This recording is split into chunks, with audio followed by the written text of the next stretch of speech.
अलसाई सी सुबह सूरज की रोशनी रोशनदान से छनकर शिरीष के मुंह पर पड़ने लगी थी। शिरीष उनींदा सा उठा और ऑफिस जाने की तैयारी में लग गया। 6 महीने से शिरीष के मन की उमंग कहीं खो चुकी थी। रोज ऑफिस जाना और लौट कर आना, बस यही जीवन अपना लिया था। बुझे मन से सारा काम करता रहता। आज से 1-1.5 साल पहले की ही तो बात है। टेलीकम्युनिकेशन कंपनी में कस्टमर ऑफिसर के पद पर तैनात शिरीष ऑफिस में अपने केबिन में बैठा हुआ था जब पहली बार सपना से मुलाकात हुई थी। सादगी भरा व्यक्तित्व, शहद सी आवाज और सधी हुई बातें, शिरीष एकटक देखता रह गया था। हालांकि साधारण नैन नक्श की सपना बहुत खूबसूरत तो नहीं थी, पर आम लड़कियों से अलग थी। एक अजीब सा खिंचाव महसूस कर रहा था शिरीष। अपने काम से आई थी सपना। इसी सिलसिले में कुछ और बार आना पड़ा और शिरीष का दिल कंट्रोल से बाहर हो गया इन चंद मुलाकातों में। आखिर जिस दिन सपना का काम फाइनल होने को था, शिरीष ने गंभीरता से सपना के सामने शादी का प्रस्ताव रख दिया। दोस्त नहीं, वो तो सपना को जीवन संगिनी बनाना चाहता था। सपना को भी बिना लाग लपेट कही गई शिरीष की बात मन छू गई। अच्छी कद काठी का, सभ्य नौकरी पेशा नौजवान, आकर्षित तो सपना भी थी कहीं न कहीं। उसने भी मुस्कुराकर उसके प्रस्ताव को मौन स्वीकृति दे दी।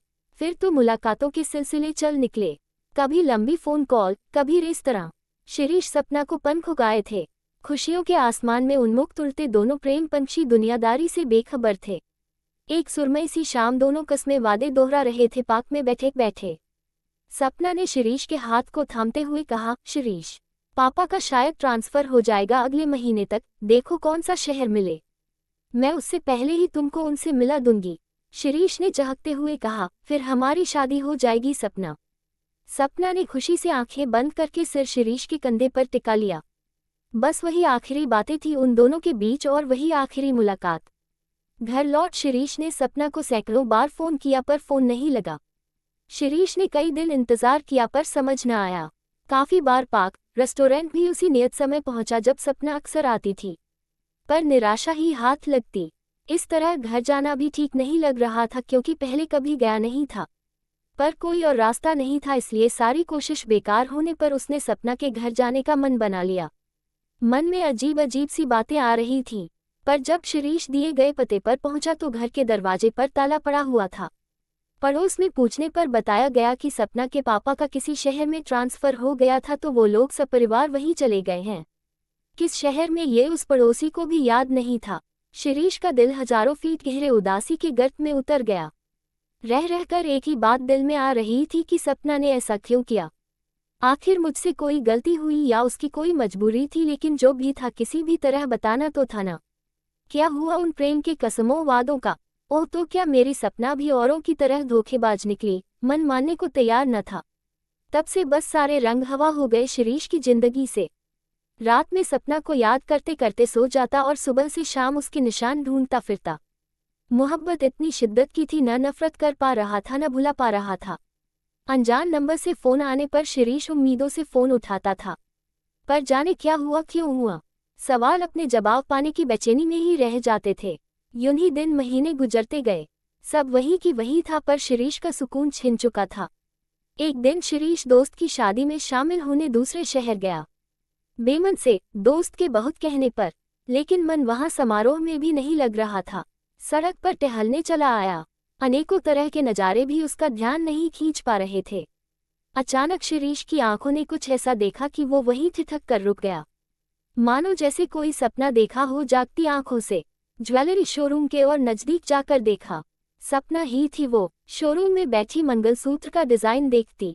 साथ में कोई पुरुष भी था। शिरीष का गला रुंधने लगा, दिमाग और दिल बैठने लगे। ओह, तो सपना ने शादी कर ली।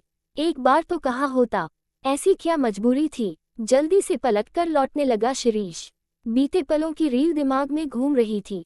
जिस सपना को एक झलक देखने को तरस गया था, उसी से आज मुंह फेरकर जाना पड़ रहा था। अचानक दिल ने फिर मजबूर किया, कदम पलट गए।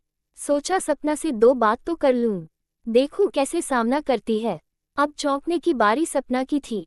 यूं इतने समय बाद अपनी मोहब्बत को सामने देखकर सपना की आंखें भर आईं। गुनहगार तो वो थी ही कहीं न कहीं। हेलो सपना, कैसी हो तुम? शिरीष ने कहा। बस ठीक हूँ, सपना ने नजरें चुराकर कहा। फिर शिरीष को अपने साथ खड़े व्यक्ति की तरफ देखते पाकर जल्दी से बोली, ये भैया है मेरे, इनकी शादी के लिए खरीदारी करने आई थी।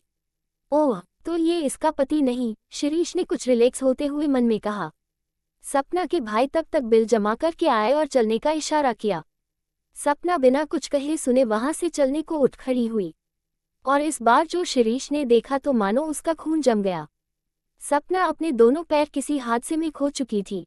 ओह, तो मेरी सपना ने इसलिए मुझसे खुद को दूर कर लिया। पागल, इतना भी नहीं जानती कि मैंने इसके शरीर से नहीं बल्कि आत्मा से प्यार किया है। सुध-बुध खोया शिरीष सपना बैसाखी के सहारे जाता देख रहा था। एक आदमी से टकराकर निकलने से होश में आया और सपना के पीछे भागा।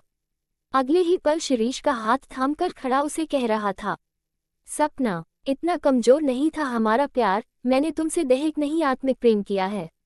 मैं तुम्हारे बिना जीवन की कल्पना भी नहीं कर सकता। लौट आओ सपना, अपने सपनों में रंग भरने हैं हमें। सपना के भाई जो अवाक खड़े देख रहे थे सब समझ गए। आंसू बहाती सपना के सिर पर हाथ फिराकर बोले, इससे अच्छा जीवन साथी हम तुम्हारे लिए नहीं ढूंढ सकते थे। मैं अपनी शादी से पहले अपनी बहन के हाथ पीले करूंगा। और शिरीष को गले लगा लिया। प्रेम की उन्मुक्त तितलियां फिर से खुले आसमान में उड़ने लगी थीं। इस तरह फिर से दोनों को अपना खोया हुआ प्यार वापस मिल गया।